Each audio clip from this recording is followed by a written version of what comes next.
What's up guys, it's Smith here from GamersHeroes.com and we're going to have a quick guide for today in the front on everything you need to know about electricity. We had a few comments in some of our other videos, people struggling with how the electricity system works. It's actually really straightforward when you get to it. So we're going to show you a few setups here. I've got a sort of slightly more complicated setup with a solar farm, but we're going to start nice and simple, nice and easy. So one of the first devices you're going to get is a generator. So there's two things to keep into account when you're creating these electrical systems. There is a device that provides power and there are devices that require power. That's the sort of general gist of it. It gets a bit more complicated later, but that's the basics functionality of it. So I've got my generator here now. All it needs to go is some diesel, some gas, whatever. Throw that in there, that's good to go. Now what you want to do is you want to get out your electrical tools. And when you've got the right tools equipped, you will see certain things light up. So you can see that button there's lit up. If I switch to my water tools, for example, it's not there anymore. So this, on this device, on this generator, is considered the output. So the output is basically the flow the electricity is going to take. So I'd connect this to the input on any other kind of device. So you can see here, there is an input there on this light. So if I turn this on right now, that light will come on. There you go, you see? So the more simplistic version of this next bit, so you can see here we've got an input there, an output, sorry. So you've got the input there and the output here. So electricity is going from this generator into this light and then stopping. You can use that light's output to go to the next input and so forth all the way around. I usually spend a bit more time making sure these look nice because I hate the wires, but I'm just going to do this, guys, to show you what's going on.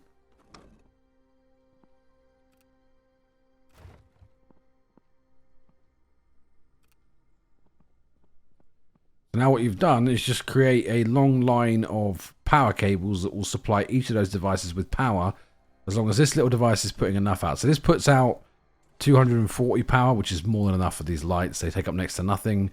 So it will eventually make it all the way down. You can see it goes pretty quick there. What you've got to be careful of with these kind of setups, this is fine for non-emergency stuff. So this is just going to keep ticking over now until it runs out. If this was base defenses, so I'll come and show you a slightly more complex setup with my base defense system down here. Which is using the same premise, just a generator connected to a bunch of things. So my generator's here, and what this does is connects to the input on this barbed wire.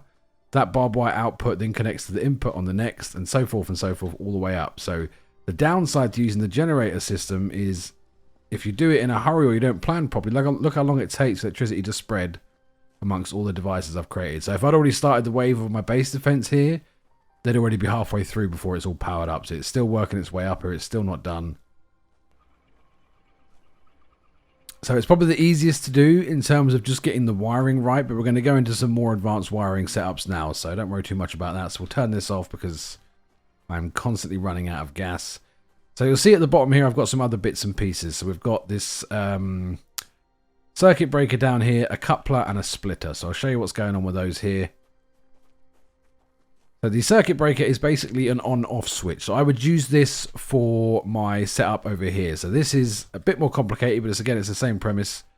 So all of these have an input and an output. So an output, sorry. So you have an output on each of these solar panels, and I want to connect those to the input on the battery. But I can only do one.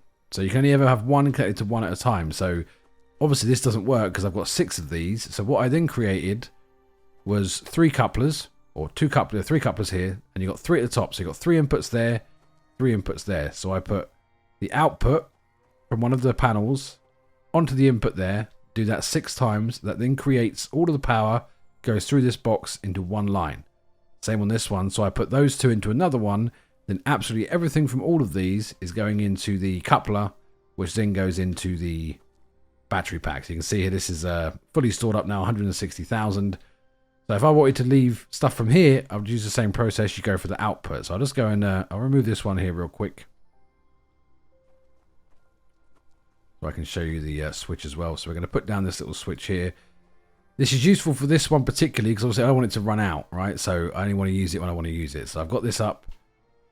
Let's get this again. So you've got the signal output and the signal input. So for the input for this one, you're going to want, so output there